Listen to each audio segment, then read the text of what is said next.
마이너스로 되어가고 있는 이 대한민국이 오히려 감사히 마음을 조금 열고 이게 다양성을 오픈하고 환영하는 그런 패러다임 시프트가 필요하다고 저는 느끼고 있어요.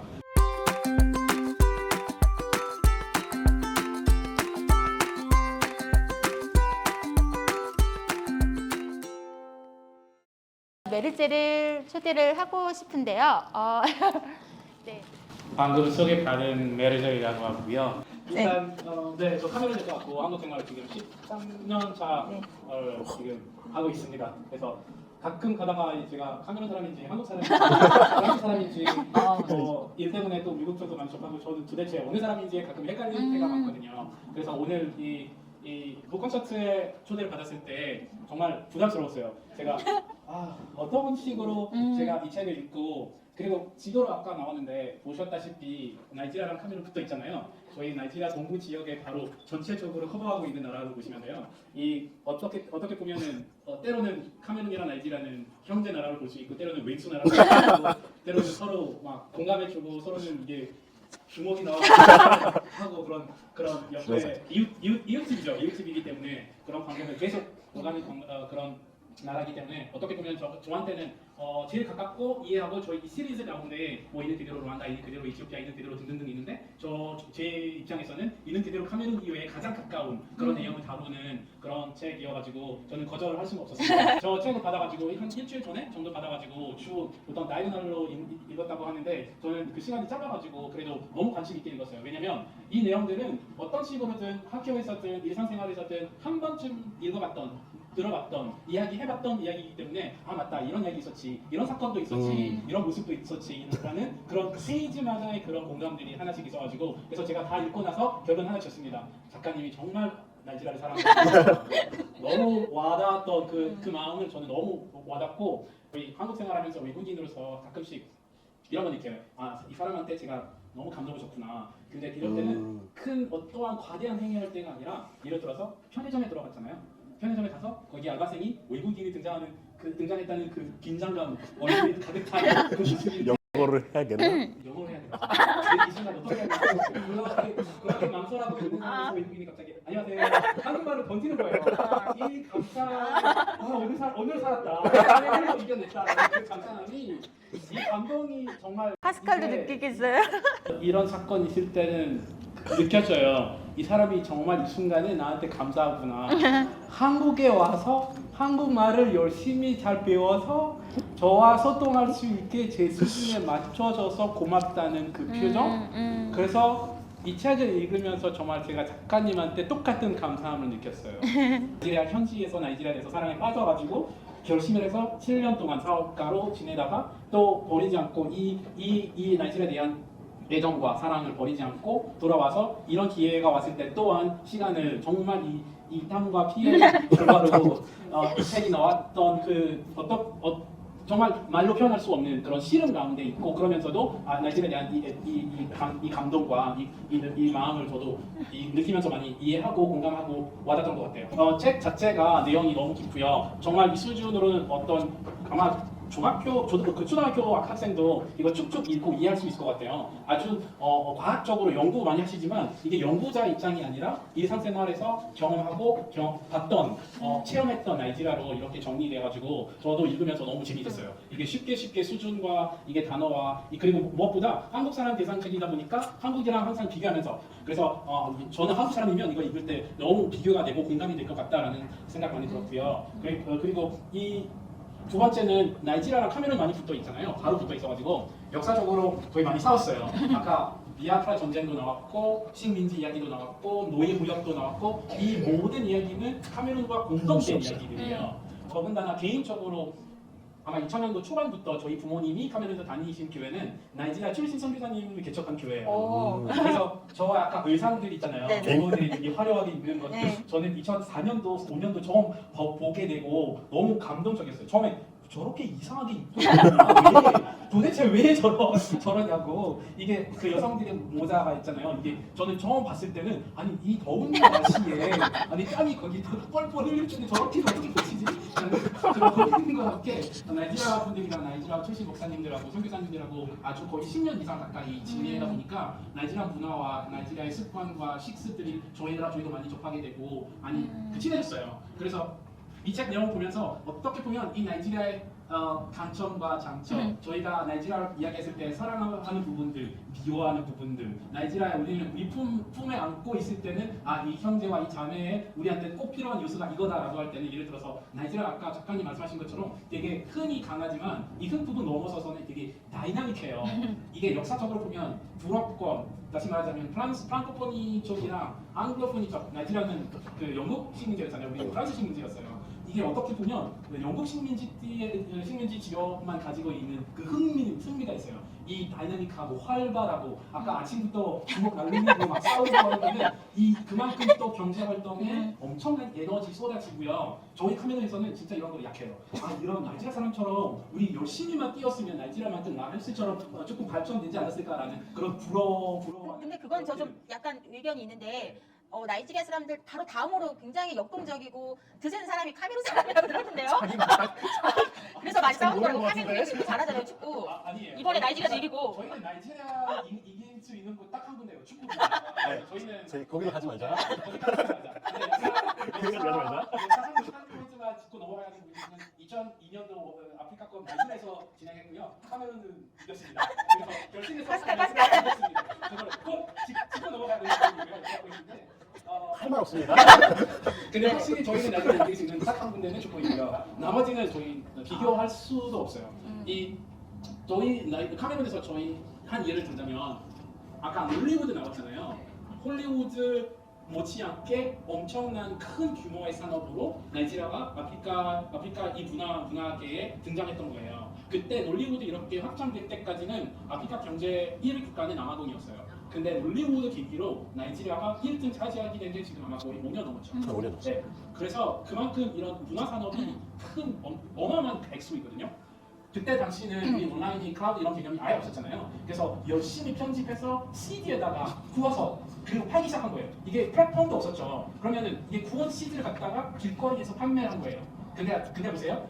나이지리아 디아스포라가 런던에 있고 미국에 있고 아시아도 있는데 나이지리아 돌아갈 때마다 그 CD 구운 CD를 사가지고 돌아가요. 런던에서 바이러스처럼 뻗치기 시작한 거예요. 미국까지. 그래서 국경을 넘어서 카메룬 넘어오잖아요. 저렇게 재미도 없는 걸 왜 저희 어머니들이 근데 아세요? 이 헐리우드는 저희 미국 인형과 개념으로 만드는 거라면은 저희 일상과 가까운 내용이 바로 헐리우드 컨텐츠였어요. 그래서 저희 어머니들 보고 너무 막 울고 웃고 난리도 아니었어요.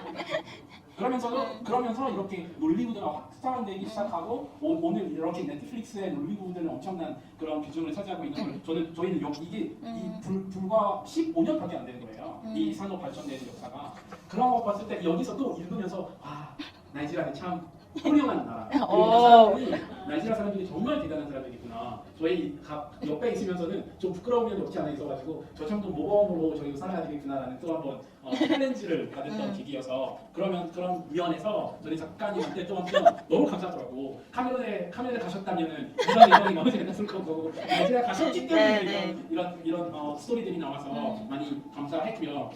끝으로 저는 한 가지 메럴 씨한테 가장 질문하고 싶은 게 있었어요. 아까 그런 얘기 했었잖아요. 내가 어떤 사람인지 모르겠다. 네.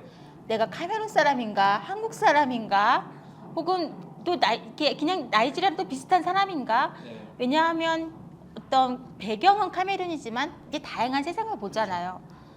나는 어떤 사람이라고 생각하며 또 한국에서 한국을 바라보면서 어떤 삶을 어떤 사회가 됐으면 하는지 그런 얘기를 저는 한번 묻고 싶었어요.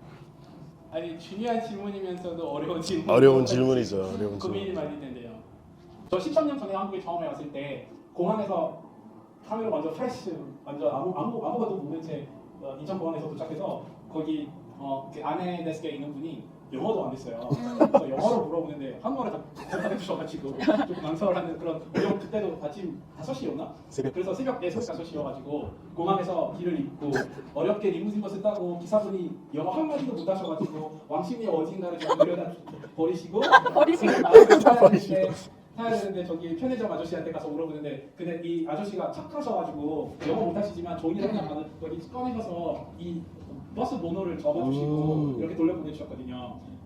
저는 그때는 참 한국이 내가 생각했던 것보다 아직 글로벌화 되지 못했구나. 여기서 그래서 근데 이게 저는 항상 긍정적으로 생각하는 성격이거든요. 그래서 내가 한국말을 빨리 배워야 한국 사람이랑 잘 친할 수 있겠구나. 그때 오히려 도전으로 저는 받아들였어요. 한국말 못하면 한국에서 생각 못한다. 그래서 열심히 한국어를 배웠습니다. 근데 그때 비해서 오늘날 한국 대한민국이 많이 달라졌어요. 제가 대학원 과정에 있을 때는 캠퍼스 제일 초기에 들어갔을 때 한 4명 정도 아프리카 출신이 있었다면 4년, 6년 만에 제가 졸업했을 때는 거의 20명 가까이 있었어요.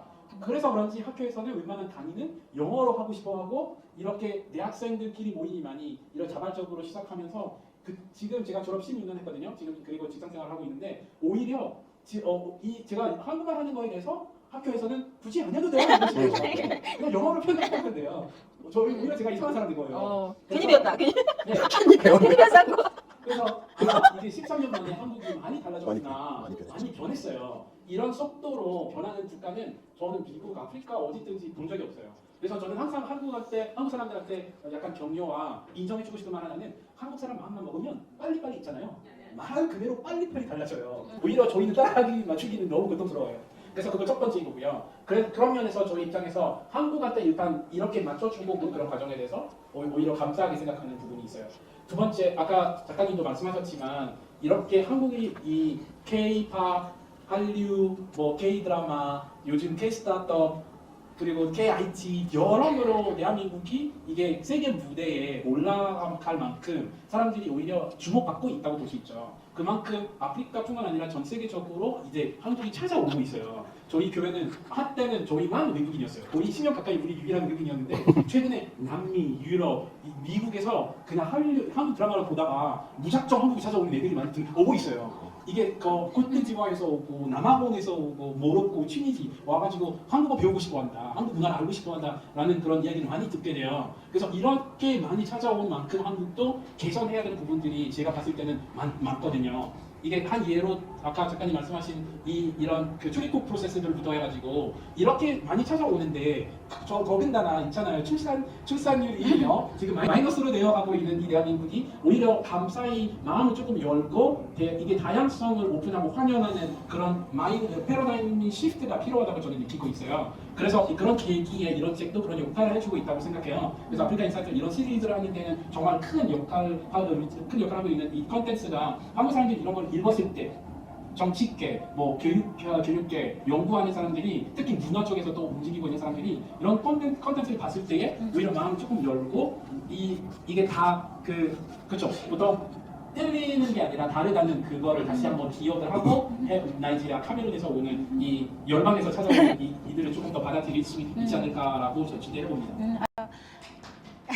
너무 멋진 말을 많이 해주셨고 사실 멜젤의 말에 약간 부연을 하면 멜젤이나 파스칼 같은 사람들은 솔직히 얘기를 하면 한국이 어쩔 수 없이 온 게 아니거든요.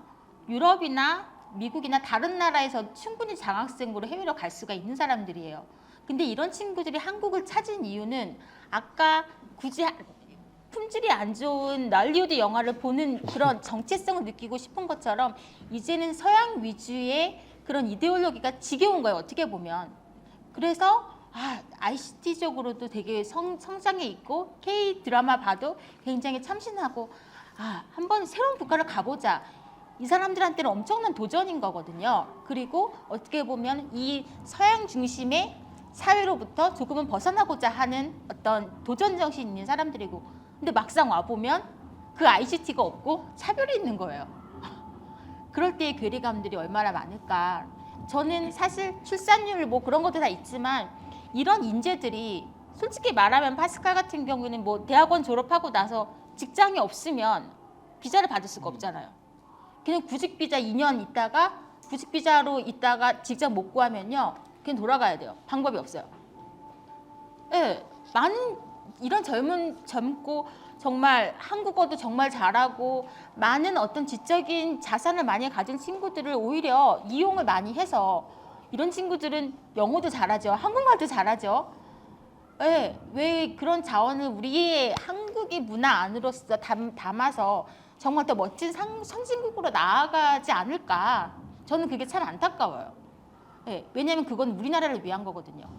그래서 그런 측면에서 정말 이 아프리카 친구들에 대한 시선들, 그리고 이 사람들과 우리가 무엇을 할 수가 있을까? 얼굴이 까맣다고 해서 우리랑 다르다고 해서 우리랑 너무 다른 사람이 아니고 둘 다 한국 사람들이잖아요. 한국에서 자라고. 네. 정말 이런 친구들과 우리가 함께 뭐한 거를 만들어내면 얼마나 멋있는 거를 만들어낼 수가 있을까. 저는 그런 생각이 들고, 그런 측면에서 진짜 이렇게 오랜 시간 동안 또 메르젤처럼 한국에서 적응을 다 하고 그 가운데서도 항상 감사함을 잃지 않고 살아가는 모습이 저는 참 멋진 것 같아요. 박수로 보내드리겠습니다. 감사합니다.